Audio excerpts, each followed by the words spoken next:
কি হয়েছে? আমি তো এসে কাজ করতে কিছু দেখিনি, দিয়ে তারপরে যখন দৌড়দা এলো গাড়ি খুললো তো আমার সব কিছু ঝাড় দিয়ে যখন আমি এলাম অফিসে তখন জল খেতে গেলাম। এই জল খেতে গিয়ে তারপরে দেখলাম যে গ্রিলটা খোলা। তাই গৌরদাকে বললাম, গৌরদা গ্রিলটা কেন খোলা? তখন গৌরদা বলতে তাই তো। গৌরদাও খেয়াল করেনি, গৌরদা তো সাইলেন্ট হয়ে এসেছে, আমিও এসেছি। আর তারপরে আসার পর তারপরে তো স্যাররা সব ঢুকতে আনতাম, আমরা তো সবারই আগে বেরিয়ে গেছিলাম। তারপরে আর একটা স্যার ছিল দীনবন্ধু স্যার। তারপরে দীনবন্ধু স্যারকে আসার সাথে সাথেই বললাম যে দীনবন্ধু স্যার আপনি কখন বাড়ি গেছিলেন? কিন্তু দিয়ে তার কথা আমি তো 5টায় বাড়ি গেছি। তাহলে আমি তো এগুলো গ্রিলগুলো খোলা। তারপরে গ্রিলগুলো প্রায় টেবিলে একটা বাস্তা ছিল, ওর ভিতরে সব খাতাপত্র আছে, এখনও রয়েছে। তা আসার সাথে সাথে তারপরে ওদের সবাইকে বলতে বলতে তারপরে সব মাছটাকে এলো, বললাম। দিয়ে খানিকক্ষণ সবাই আসতে লাগলো। তারপরে দেখলো এটা মানে তারপরে শুনলাম প্রাইমারিটাও ওরকম চুরি গেছে। বসে আছে মানে হাই স্কুল আর প্রাইমারি দুটোতে গেছে? হ্যাঁ। বলুন। দিয়ে তারপরে প্রাইমারিটাও চুরি হয়েছে। তারপরে একটু বসে বলতে বলে একটু চাপা। আমার তো ভয়ে তখন কেমন হচ্ছিল যে চুরি হলো। আমি তো চালগুলো আমার কাছে থাকে দেবো বা, কিন্তু তালাগুলো সব খোলা। দিয়ে তারপরে আবার চা খেতে খেতে কি মন গেল, তা আমি যে দেখি তো স্যারের জানলাগুলো লড়ছে নাকি। তো জানলাটা এমনি এমনি করে দেখছি, দেখতে দেখতে তো জানলাটাও খুলে গেল। তারপরে মানে জানলা থেকে ঢুকেছে? হ্যাঁ, জানলা দিয়ে ঢুকেছে। দুটো জানলাই ভেঙা? জানলায় ভাঙা। আর সব এখন আমি আবার দেখতে গেলাম ওই ছাদের সব চাবির তালাগুলো সব ভাঙা আছে। 2 নম্বর একটা চিটকানিটাই ভেঙে ফেলে দিয়েছে, নেই। আর আমাদের হল ঘরের ওইগুলো সব খোলা, তালাগুলো ছাড়ানো সব। কি হয়েছিল ঘটনা?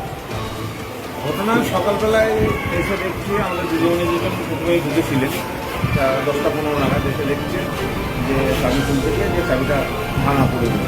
ওনারা ঘরে ঢোকা সাহস না করে আমাকে ফোন করেন, মানে আমি তারাও দুজনের মধ্যে ঢুকছি, এসে দেখছে যে ভাঙা। দেন দেওয়ার আমরা দরজা না খুলে আমাদের উদ্বোধন কর্তৃপক্ষকে ইনফর্ম করলাম, স্যার এরকম ব্যাপার। উনি বললেন টোটালটা ভিডিওগ্রাফি করে রেখে আপনারা ঘরে ঢোকেন। আমরা সেই হিসাবে ঘরে ঢুকলাম। ঘরে ঢুকে এসে দেখছি যে আলমারি ভেঙেছে, আমাদের পার্সোনাল যে লকারগুলো থাকে সেই লকার ভেঙেছে, কাগজপত্র তছনছ করেছে, কিছু টাকা ছিল আমাদের ফুড কাম হেল্পারদের ম্যাডামদের যে অনারিয়াম, সেই অনারিয়ামের টাকা নিয়েছে, একটা পরীক্ষা ছেলেদের ফিজ ছিল, ফিজটা নিয়েছে, এবং কাগজপত্র সব তছনছ করেছে। কত টাকা ক্যাশ ছিল? ক্যাশ মোটামুটি 1000-7 টাকা। আর কাগজপত্রের ব্যাপারটা এখনও পুরোপুরি বুঝতে পারছি না, কারণ আমাদের সব ফাইল ধরে ধরে। আলমারির লকারেই ছিল ওটা? হ্যাঁ, আলমারির লকার। লকারটা ভেঙেছে? লকারটা পুরো ভেঙে দিয়েছে, ইয়েটাও ভেঙে, আলমারি ভেঙে লকার সব ভেঙে দিয়েছে। আর কাগজপত্রের ব্যাপারটা এখনও বুঝতে পারছি না, কারণ আমরা জেনারেল কাউন্সিলর ম্যাডামকে, আমাদের উদ্বোধন কর্তৃপক্ষকে সবাইকে ইনফর্ম করেছি। আমরা থানায় ইনফর্ম করতে যাচ্ছি, তারপরে এসে আমরা নিজে জানতে পারবো যে কাগজপত্রের কতটা গড়মিল হলো। স্যার কি দেখতে পেলেন, কি হয়েছে ঘটনা? বলতে আমি তো আগে প্রথমে আসিনি, অফিসিয়াল কাজ ছিল। আমি যখন বাড়িতে বিসি চলছিল বলে একটু রেডি হচ্ছিলাম, তখনই কল এলো কাস্টমার যে এরকম নাকি চুরি হয়েছে। প্রথমে ভাবা গিয়েছিল অফিসটা ভেঙেছে, অফিসের জানলাটা, সেটাই আমাকে রিপোর্ট দেওয়া হয়েছিল এবং প্রাইমারি স্কুলে রিপোর্ট দেওয়া হয়েছিল। তারপরে আবার 1 ঘন্টা থেকে 1.5 ঘন্টা পরে আবার মাস্টারমশাই ফোন করে ওনারা দেখছেন যে এইদিকে আমার যে জানলাটা আছে স্টেজের কাছে আউটসাইডে, তেজগঞ্জ উচ্চ বিদ্যালয়, তেজগঞ্জ হাই স্কুল, হ্যাঁ সেখানেও নাকি আমার ঘরটাতে ওরা অ্যাটেম্প নিয়েছে এবং আমার ঘরের অবস্থা খুব খারাপ, সমস্ত জানলা সমস্ত আলমারি ভেঙে।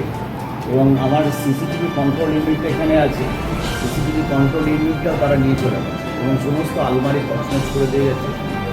এখন কী ছিল না ছিল আমি নিজেও জানি না। ক্যাশ কিছু ছিল? টাকা পয়সা তো অল্প স্বল্প ছিল। কত ক্যাশ ছিল? সেটা ক্লার্ক আজকে না এলে বুঝতে পারবো না। আনুমানিক কত ক্যাশ থাকতো? সেটা এখন হিসাব না করে ধরতে পারবো না। এখন কত কি রেখে গিয়েছিল ও ক্লার্ক আজকে আমার নেই, যার ফলে আমি টোটাল তথ্যটা দিতে পারবো না। কিছু এসে কি ক্যাশের থেকেও আমার ব্যাপারটা জানেন তো, ক্যাশটা যে খুব বেশি ছিল তা বলবো না, কিন্তু মেন হচ্ছে যে পেপার্স নিয়ে চলে গেল। কারণ আমার যে মেন আলমারি হচ্ছে এইটা, এই মেন আলমারিতে আমাদের সমস্ত কিছু স্কুলের সমস্ত পেপার্স থাকে। এগুলো যতক্ষণ আমরা পুলিশকে জানিয়েছি, পুলিশ তো ব্যাপারটা কয়েকজন ফোন ধরছেন না, আমি জানি না। আমি এই সরজমিনে দেখাতে চাইছিলাম পুলিশকে, তারপর আমরা এফআইআর হয়তো করবো মিটিং ডেকে। আমি ম্যানেজিং কমিটির প্রেসিডেন্টকেও ডেকেছি, অন্যান্য শিক্ষক শিক্ষিকাদেরও ডেকেছি, শিক্ষাকর্মী যারা আছে সবাইকে ডেকেছি আজকে। কারণ একটা আমার খুব কষ্ট হচ্ছে কি জানেন, এত সুন্দর সাজানো স্কুলটা, তো এই স্কুলটা আমার তছনছ করে দিল, এইটাতে আমার মনটা খুব খারাপ। কারণ এই এত কষ্ট করে স্কুলটাকে দাঁড় করিয়েছি, তো মানে এত এত আলমারি ভেঙে দেওয়া এবং এত ক্ষতি স্কুলে, মানে লাখ লাখ টাকা ক্ষতি দেওয়া।